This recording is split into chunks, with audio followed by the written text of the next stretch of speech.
এরপর প্রশ্ন করেছেন মামুন জোয়াদ্দার, আপনি লিখেছেন, আমি আসাম থেকে বলছি, মৃত ব্যক্তির জন্য যারা কবর খনন করে তাদের এই পরিশ্রমের পারিশ্রমিক কি দিয়ে দিতে হবে টাকা বা খাবার দিয়ে?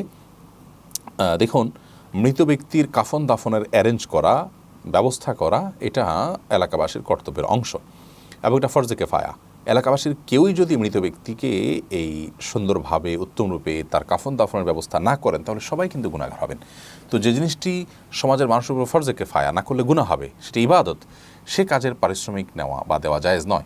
এলাকা থেকে এটার জন্য সেবামূলক উদ্যোগ থাকা উচিত এবং সেবামূলক উদ্যোগ বা প্রতিষ্ঠানের মাধ্যমে এই কাজগুলো আঞ্জাম দেওয়া উচিত।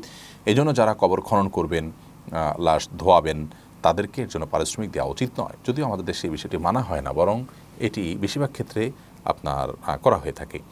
তো এক্ষেত্রে স্বেচ্ছাসেবক হওয়া উচিত, যে আমি সমাজের কিছু লোক থাকা উচিত যে আমরা এই কাজগুলো করবো এবং এর জন্য কোনো বিনিময় গ্রহণ করবো না। হ্যাঁ, তাদেরকে কেউ হাদিয়া দিয়েছে, তোফা দিয়েছে, ভিন্ন কথা, বা কোনো প্রতিষ্ঠান থাকলে সেই প্রতিষ্ঠান চলার জন্য কেউ টাকা পয়সা দিয়েছে, সেটা ভিন্ন বিষয়।